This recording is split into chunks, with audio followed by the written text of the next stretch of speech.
Very good morning students. இன்றைக்கி நம்ம பார்க்க போகிறது செகண்ட் யூனிட்டில் இருக்கக்கூடிய poem are casuarina tree written by Toru Dutt. First poet பற்றி பார்த்துடலாம். Toru Dutt, she was a Bengali translator and a poet. அவங்க பீரியட் பார்த்தோன்னா 1856 to 1877. அவங்க வெஸ்ட் பெங்காலில் கொல்கட்டா அப்படின்ற இடத்துல பிறந்திருப்பாங்க. பெங்காலி போயட். பெங்காலியில் மட்டும் இல்லை, இங்கிலீஷ் அண்ட் ஃப்ரெஞ்ச்லேயும் நிறைய ஒர்க்ஸ் எழுதியிருக்காங்க. And she was a third daughter to Dutt family. Dutt ஃபேமிலியில் மூணாவது மகளாக பிறந்திருக்காங்க. அவங்களுக்கு முன்னாடி 2 சிஸ்டர்ஸ் இருக்காங்க அவங்களுக்கு. அண்ட் டட் ஃபேமிலினா என்னென்னா, that is a family of intellectual poets. அவங்க குடும்பம் எல்லாமே வந்து அரிஸ்டோக்ராட்டிக் ஃபேமிலி. அவங்களோட எஜுகேஷன், டோரு டட்டோட எஜுகேஷன் பற்றி பார்த்தோன்னா, she was taught by English tutors. சின்ன வயசுலேயே வந்து டியூட்டர்ஸ் வச்சு வீட்டிலேருந்தே வந்து படிப்பாங்க. அதே மாதிரி later state in Europe and England வெளியில் போய் நல்ல வந்து பெரிய யூனிவர்சிட்டிஸில் வந்து படிச்சுட்டு வருவாங்க. அண்ட் அவங்களோட ரைட்டிங் ஒர்க்ஸ் எல்லாம் என்னென்னு பார்த்தோன்னா, அவங்களோட கலெக்ஷன் ஆஃப் போயம்ஸ் எல்லாமே வந்து அவங்களுடைய love for land of her birth, அவங்களோட நேட்டிவ், அவங்களோட சொந்த ஊர் இந்தியா மேலே வந்து அவங்க ரொம்ப வந்து பிரியமாக இருப்பாங்க. ஸோ அவங்க கலெக்ஷன் ஆஃப் போயம்ஸ் எல்லாத்துலேயுமே நம்ம அதை பற்றி பார்க்கலாம். இப்போ நமக்கு கொடுத்துருக்க ஆர் கேஸ்ரினா ட்ரீ அப்படின்றது it is taken from a miscellaneous poems. அதாவது அவங்க டெத்துக்கு அப்புறம் சில போயம்ஸை பப்ளிஷ் பண்ணாங்க. ஸோ அதிலிருந்து ஒன்று தான் ஆர் கேஸ்ரினா ட்ரீ அப்படின்ற இதை கொடுத்துருக்காங்க. இப்போ நம்ம போயமுக்கு போகலாம். இந்த போயமில் மொத்தம் 5 ஸ்டான்ஸாஸ் இருக்குது. அதில் ஃபர்ஸ்ட் ஸ்டான்ஸா பாருங்கள். ஃபர்ஸ்ட் ஸ்டான்ஸாவில் எதை பற்றி சொல்லியிருப்பாங்கன்னா, it's about the majestic appearance of the casuarina tree. Casuarina tree பார்க்குறதுக்கு இவ்வளோ கம்பீரமாக இருக்கும், அதனுடைய தோற்றம் எப்படி இருக்கும், அதனுடைய அந்த உருவம், அதனுடைய அந்த கிளைகள் பார்க்குறதுக்கு எல்லாமே எப்படி இருக்கும் அப்படின்றத பற்றி சொல்லியிருப்பாங்க. இப்போது பாருங்கள். Like a huge python winding round and round, the rugged trunk indented deep with scars. Up to its very summit near the stars, a creeper climbs, in whose embraces bound no other tree could live. இதில் என்ன சொல்லியிருப்பாங்கன்னா, first ட்ரீயை பற்றி சொல்லாமல் ட்ரீயை சுற்றி படர்ந்து இருக்கக்கூடிய கொடியை பற்றி சொல்லுவாங்க. லைக் எ ஹியூஜ் பைத்தான் அப்படின்னு. பைத்தான் அப்படின்னா என்னென்னா மலைப்பாம்பு. அந்த பைத்தானை எதோட ஒப்பிட்டு சொல்கிறாங்கன்னா, க்ரீப்பரோட ஒப்பிட்டு. க்ரீப்பர் அப்படின்னா கொடின்னு அர்த்தம். கொடியோட நேச்சர் என்ன? ஏதாவது ஒரு தாவரத்தை படர்ந்து வளரும். அது எந்த தாவரத்தை படர்ந்து சார்ந்து வளருதோ அந்த தாவரத்துலேருந்து தனக்கு வேண்டிய உணவை உறிஞ்சி எடுத்துக்கும். அப்போ ஆட்டோமேட்டிக்காக அது சார்ந்து வாழக்கூடிய தாவரத்தோட வளர்ச்சி வந்து குறையும். ஆனால் இங்கே பார்த்திங்கன்னா, லைக் எ ஹியூஜ் பைத்தான், ஒரு பெரிய மலைப்பாம்பு தன்னை சுற்றின மாதிரி ஒரு பெரிய கொடி அந்த கேஸ்ரினா ட்ரீயை சுற்றி வளர்ந்துருக்கு. ட்ரங்க் ஆஃப் த ட்ரீ அப்படின்னா அந்த மரத்தினுடைய அந்த தண்டு. அந்த மரத்தினுடைய ட்ரங்க்கு பார்த்தோம் அப்படின்னா டீப் வித் ஸ்கார்ஸ், பார்க்குறதுக்கு ரொம்ப வடுவோடு இருக்குது. அந்த வடு எதனால் ஏற்பட்டிருக்குன்னா அந்த கொடி சுற்றுனதுனால ஏற்பட்டிருக்கு. அண்ட் அந்த கொடி எது வரைக்கும் இருக்குன்னா அப் டு இட்ஸ் சம்மிட், அந்த மரத்தினுடைய உச்சி வரைக்குமே படர்ந்திருக்கு. ஆல்மோஸ்ட் அந்த மரம் ஃபுல்லாகவே படர்ந்துருச்சு. அந்த மரம் எவ்வளோ ஹைட் அப்படின்னா நியர் த ஸ்டார்ஸ்ன்னு சொல்லியிருக்காங்க. அவ்வளோ ஹைட்டாக இருக்குது அந்த மரம். அது ஃபுல்லாகவுமே கொடி வந்து ஃபுல்லாக வந்து படர்ந்துருச்சு. Almost the creeper covered the tree, ஃபுல்லாகவே வந்து கவர் பண்ணிடுச்சு. இது ஃபஸ்ட்டு பார்ட்டில் சொல்லியிருக்காங்க, ஃபஸ்ட்டு ஸ்டான்ஸால். ஸோ இதில் ஹிடன் மீனிங் என்னென்னா, அந்த ட்ரீனுடைய ஸ்ட்ரென்த்தை பற்றி சொல்லியிருக்காங்க. இவ்வளோ பெரிய க்ரீப்பர் அந்த ட்ரீயை சுற்றி வளர்ந்தப்பையும் அந்த ட்ரீ வந்து ரொம்ப ஸ்ட்ராங்காக நிற்கிது. இதுவே வேறு எந்த ட்ரீயாக இருந்தாலும் இந்த இடத்துல இவ்வளோ ஸ்ட்ராங்காக நின்றுருக்க முடியாது, இவ்வளோ வந்து ஹைட்டாக வளர்ந்துருக்க முடியாது அப்படிங்கிறாங்க. Next, but gallantly the giant wears the scarf and flowers are hung in crimson clusters all the boughs among, whereon all day are gathered bird and bee, and after nights the garden overflows, sung darkling from our tree while men repose. இதில் என்ன சொல்லியிருப்பாங்கன்னா, the real appearance of the tree, majestic appearance பற்றி. இப்போது அந்த ட்ரீயை எதோட compare பண்ணியிருப்பாங்கன்னா ஜெயண்ட்டோட compare பண்ணியிருக்காங்க. Giant அப்படின்னா பூதம். இப்போ வந்து பைத்தான்னு சொல்லப்பட்டிருக்கிறது க்ரீப்பர், ஜெயண்ட்டுன்னு சொல்லப்பட்டிருக்கிறது ட்ரீ. ரொம்ப கம்பீரமாக நின்றுட்டுருக்கு ஒரு ஜெயண்ட் மாதிரி. அண்ட் அது பார்க்குறதுக்கு எப்படி இருக்குன்னா, it wears the scarf like flowers. அந்த ட்ரீயை சுற்றி ஸ்கார்ஃப், இப்போ நம்ம எப்படி கழுத்தை சுற்றி ஸ்கார்ஃப் கட்டுறோமோ அந்த மாதிரி அந்த மரத்தை சுற்றி ரெட் கலர் ஃப்ளவர்ஸ் இருக்குது. அந்த ரெட் கலர் ஃப்ளவர்ஸ் எதுனா கிரிம்சன் ஃப்ளவர்ஸ்னு சொல்லியிருக்காங்க. அந்த கிரிம்சன் ஃப்ளவர்ஸ் எப்படி இருக்குன்னா அந்த மரத்தை சுற்றி கழுத்தில் ஸ்கார்ஃப் கட்டின மாதிரி அழகாக இருக்குது அப்படிங்கிறாங்க. அண்ட் இப்போ எதை பற்றி சொல்லியிருப்பாங்கன்னா, during day time and night time பற்றி சொல்லியிருப்பாங்க. டே டைமில் birds and bees will be there. அந்த மரத்தில் ஃபுல்லாக வந்து பேர்ட்ஸு பீஸ் எல்லாமே வந்து சத்தமிட்டுட்டு ஒலி எழுப்பிட்டுருக்கோம். அண்ட் நைட் டைம் பார்த்தோன்னா டார்க்லிங் வில் சிங் அ சாங். டார்க்லிங் அப்படின்றது பேர்டு. அப்போது பேர்ட்ஸ் வந்து நைட் டைமில் டார்க்லிங் அப்படின்ற பேர்டு நின்று ரொம்ப வந்து நிசப்தமான அந்த ஒரு டைமில் ரொம்ப அழகாக மெலோடியஸாக வந்து பாட்டு பாடிட்டுருக்கும். And beauty over flows men repose அப்படின்னு ரைமிங்கில் சொல்லியிருப்பாங்க போயட். பியூட்டி ஓவர் ஃப்ளோஸ் அப்படின்றது அந்த நிசப்தமான இந்த சூழ்நிலை. மென் ரிப்போஸ், மென்னா பீப்புள், ரிப்போஸ் அப்படின்னா என்னென்னா வில் டேக் ரெஸ்ட். நைட் டைமில் அந்த மரத்தடியில் பீப்புள் வந்து ரெஸ்ட் எடுத்துகிட்ருப்பாங்க. அதே டைமில் வந்து அங்கே இருக்கக்கூடிய பறவைகள் வந்து அந்த நல்ல மெலோடியஸான சாங் வந்து ப்ளே பண்ணிகிட்ருக்கோம். ஃபஸ்ட்டு ஸ்டான்ஸாவில் majestic appearance of the tree பற்றி பார்த்தோம். இப்போ செகண்ட் ஸ்டான்ஸாவில் எதை பற்றி சொல்லியிருப்பாங்கன்னா, it's about the recollection of her childhood memories. அவங்க சின்ன வயசில் இருக்கும்போது அந்த மரத்தோட நிழலில் அந்த மரத்தை சுற்றி இருக்கக்கூடிய பகுதிகளில் அவங்க எந்த மாதிரி அவங்களோட டைம் பாஸ் பண்ணாங்க, அந்த மரம் பார்க்குறதுக்கு எப்படி இருந்தது, அதில் சீனரிஸ் எப்படி இருந்தது அப்படின்றத பற்றி தான் சொல்லியிருப்பாங்க. இப்போ பாருங்கள், when first my casement is wide open, thrown at dawn, my eyes delighted on it rest, sometimes and most in winter on its crest. A grey baboon sits statue like alone, watching the sunrise, while on lower boughs his puny offspring leap about and play. And far and near kokilas hailed the day, and to their pastures went our sleepy cows. And in the shadow on the broad tank cast by that old tree, so beautiful and vast, the water lilies spring like snow enmassed.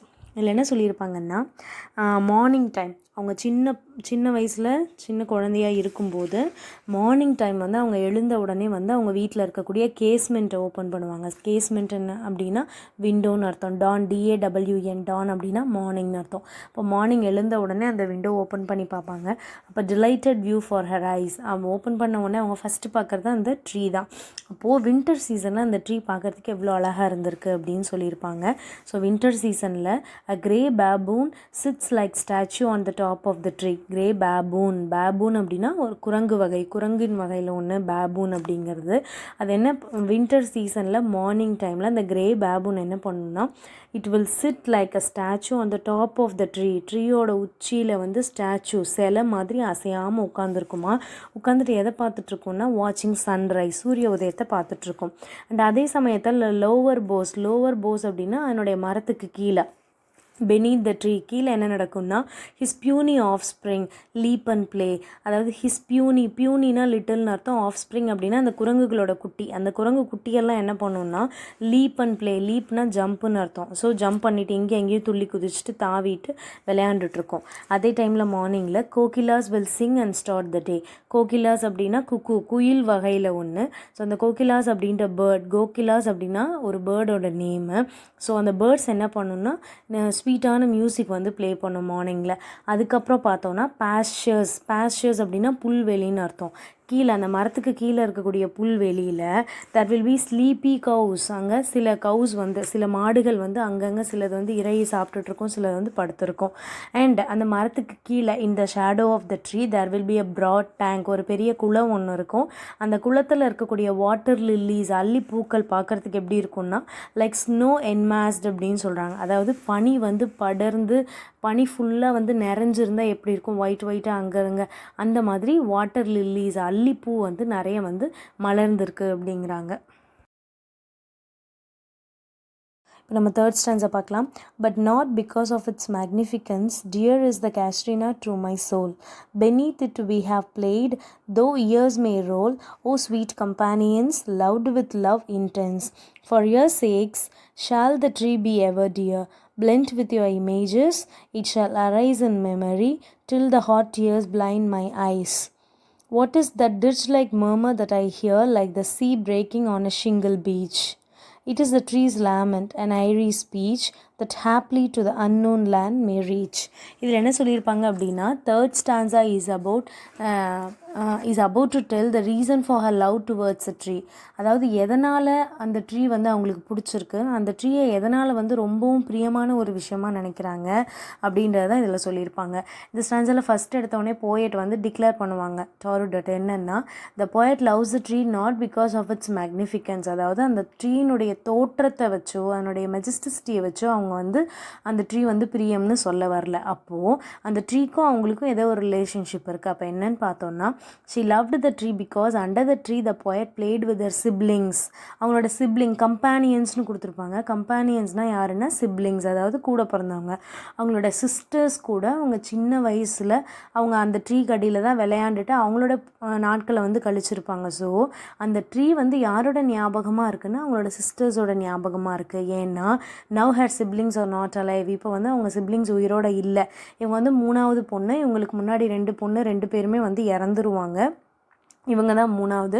So அவங்க வந்து இறந்ததுக்கப்புறம் அவங்களோட இருந்த அந்த நினைவுகளை சுமந்துக்கிட்டு இருக்கிறது தான் இந்த ட்ரீ அப்படிங்கிறாங்க. She recollected her happiest moments. எப்பப்பெல்லாம் அந்த ட்ரீயை பார்க்குறாங்களோ, எப்பப்பெல்லாம் நினைக்கிறாங்களோ, அவங்க சிஸ்டர்ஸோட இருந்த அந்த ஹாப்பியான மொமெண்ட்ஸ் எல்லாம் நினச்சிப்பாங்க. ஸோ இதில் என்ன சொல்ல வராங்கன்னா, let the tree be symbol of you both. அவங்க சிஸ்டர்ஸோட இருந்த அந்த ஹாப்பியான மொமெண்ட்ஸோட சிம்பிளாக இந்த ட்ரீயை அவங்க வந்து கருதுகிறாங்க. Because it carries their images. And அடுத்து என்ன சொல்லியிருப்பாங்கன்னா, டர்ஜ் லைக் மர்மர்னு சொல்லுவாங்க. அதாவது இவங்க இப்போ வந்து இந்தியாவில் இருக்க மாட்டாங்க. இப்போ இந்த போயம் எழுதும்போது ஷி வாஸ் இன் ஃப்ரான்ஸில் இருப்பாங்க. அப்படி ஃப்ரான்ஸில் இருக்கும்போது இவங்க நினச்சி பார்ப்பாங்க என்ன அப்படின்னா, ஷி ஹர்ட் அ டிர்ஜ் லைக் மர்மர்னு சொல்லுவாங்க. She hurt the she sure. அதாவது அங்கே இருக்கும்போது ஃப்ரான்ஸில் கடற்கரையில் நின்றுட்டு இருக்கும்போது அந்த கடல் அலைகளோட சத்தம் கேட்கும். அந்த கடல் அலைகளோட சத்தம் அவங்களுக்கு எந்த மாதிரி இருக்கும்னா, ட்ரீ வந்து இவங்களை நினச்சி ஒரு சோக பாடல் பாடுற மாதிரி. டிர்ஜ் அப்படின்னா ஒப்பாரின்னு சொல்லுவோம். அப்போ ஒரு சோக பாடல் பாடுற மாதிரி இருக்கும் அந்த கடல் அலையோட சத்தம் இவங்களுக்கு. இட்ஸ் லைக் மர்மர் அண்ட் ஏரி ஸ்பீச்னு சொல்லியிருப்பாங்க. ஏரி ஸ்பீச் அப்படின்னா ஸ்ட்ரேஞ்சான ஒரு சோகமான ஒரு ஸ்பீச் அப்படிம்பாங்க. It reach the unknown land. என்ன தான் வந்து நான் வந்து ஃப்ரான்ஸ் அப்படின்னு ரொம்ப தொலைதூரத்தில் கண்ணு கெட்ட முடியாத தூரத்தில் நான் இருந்தாலும் அந்த ட்ரீ அங்கே கொடுக்கக்கூடிய அந்த சத்தம், அந்த ட்ரீயினுடைய அந்த சோகம் எனக்கு இங்கே வந்து ரீச் ஆகுது அப்படின்னு சொல்லியிருப்பாங்க. Next, 4th stanza. Unknown, yet well known to the eye of faith. I have heard that wail far, far away in distant lands, by many a sheltered bay, when slumbered in his cave the water wraith, and the waves gently kissed the classic shore of France or Italy. Beneath the moon, when earth lay tranced in dreamless swoon, and every time the music rose, before mine inner vision rose a form sublime. Thy form, O tree, as in my happy prime I saw thee in my own native clime. இதில் என்ன சொல்லியிருப்பாங்கன்னா, 4th stanza பாருங்கள். Though I am far away it's well known to the eye of faith. அதாவது longing, அவங்களோட ஏக்கத்தை சொல்கிறாங்க. நான் ரொம்ப தூரத்தில் இருந்தாலும் என்னோட நினைவுகள்லாம் உன்னை பற்றி தான் இருக்குது அப்படின்னு ட்ரீயை பார்த்து சொல்லுவாங்க. And I can hear the wail, WAIL. Wail அப்படின்னா crying sound of the tree, cry of the ட்ரீன்னு சொல்கிறாங்க. அந்த ட்ரீயை வந்து அழுகிற சத்தம், அந்த ட்ரீனுடைய ஏக்கம் எனக்கு கேட்குது அப்படிம்பாங்க. In distant lands across France or Italy. நான் அடிக்கடி வந்து டாருடட் வந்து ஃப்ரான்ஸ் ஆர் இட்டாலி போவாங்க. ஸோ நான் ஃப்ரான்ஸில் இருந்தாலும் இட்டாலியில் இருந்தாலும் அவனுடைய சத்தம் எனக்கு வந்து ரீச் ஆகுது. Every time the music rose. எப்பப்பெல்லாம் அந்த கடல் அலைகளோட சத்தம் அவங்களுக்கு கேட்குதோ அப்போது எல்லாமே இந்த கேஷ்யூநட் ட்ரீயோட அந்த ஒரு டிர்ஜ் லைக் மர்மரை அவங்க நினச்சிக்கிறாங்க. I saw you as I were in my native land. எப்பப்பெல்லாம் அவங்க அந்த ட்ரீயை பற்றி நினைக்கிறாங்களோ அப்போது அவங்களோட சொந்த ஊரில் சொந்த மண்ணில் இருக்கிற மாதிரி அவங்களுக்கு ஒரு ஃபீல் வரும். இது வந்து 4th stanzaல சொல்லியிருக்கிறது. அண்ட் அடுத்து 5th stanza பாருங்கள். Therefore I fain would consecrate a lay unto thy honor, tree beloved of those who now in blessed sleep for I repose, dearer than life to me, alas, were they. Mayest thou be numbers when my days are done with deathless trees like those in Borrowdale, under whose awful branches lingered pale fear, trembling hope, and death the skeleton, and time the shadow, and though weak the verse that would thy beauty fain, O fain rehearse, may love defend thee from oblivion's curse. Last ஸ்டான்ஸில் எதை பற்றி சொல்லியிருப்பாங்கன்னா, about her wish, அவங்களுடைய prayer பற்றி, அவங்களுடைய விருப்பத்தை பற்றி. த poet prayed and wished that let the tree be immortalized. அதாவது இந்த உலகத்தில் இருக்கக்கூடிய எல்லாத்துக்குமே அழிவுண்டு. அது மனிதனாக இருந்தாலும் சரி, பொருளாக இருந்தாலும் சரி, அதே மாதிரி ஒரு மரமாக இருந்தாலும் செடியாக இருந்தாலும். ஆனால் இந்த கேஷ்யூநட் ட்ரீக்கு வந்து அழிவு அப்படின்றது கிடையாது, அழிவுன்றது வரக்கூடாது அப்படிங்கிறாங்க. எப்படின்னா கம்பேர் பண்ணியிருப்பாங்க. Like those trees in Borrowdale. Borrowdale அப்படின்றது என்னென்னா இங்கிலீஷில் இருக்கக்கூடிய வில்லியம் வேர்ட்ஸ்வர்த் அப்படின்ற போயட் வந்து யூ ட்ரீஸ் இன் பாரோடேல் அப்படின்னு ஒரு போயம் எழுதியிருப்பார். அதில் எதை பற்றி சொல்லியிருப்பாருன்னா, பாரோடேல் அப்படின்ற இடத்துல யூ ட்ரீஸ் அப்படின்ற ஒரு வகையான மரம் இருக்கும். அந்த ட்ரீஸ்க்கு வந்து என்றைக்குமே அழிவுன்றதே வரக்கூடாதுன்னு விருப்பப்பட்டிருப்பார். அதே மாதிரியே இவங்க சொல்லுவாங்க, எப்படி பாரோடேலில் இருக்க யூ ட்ரீஸ் வந்து அழிவில்லாமல் இம்மார்டலிட்டியோடு இருக்கோ, அதே மாதிரி இந்த கேஷரினா ட்ரீ வந்து நான் இறந்ததுக்கு அப்புறம் கூட உன்னை யாரும் மறக்க மாட்டாங்க, உனக்கு வந்து அழிவுங்கிறது கிடையாது. ஏன்னா நான் உன் மேலே வச்சுருக்கக்கூடிய அந்த அன்பானது உனக்கு அந்த இம்மார்டலிட்டியை கொடுக்கும், அந்த சாகா வரத்தை வந்து கொடுக்கும்.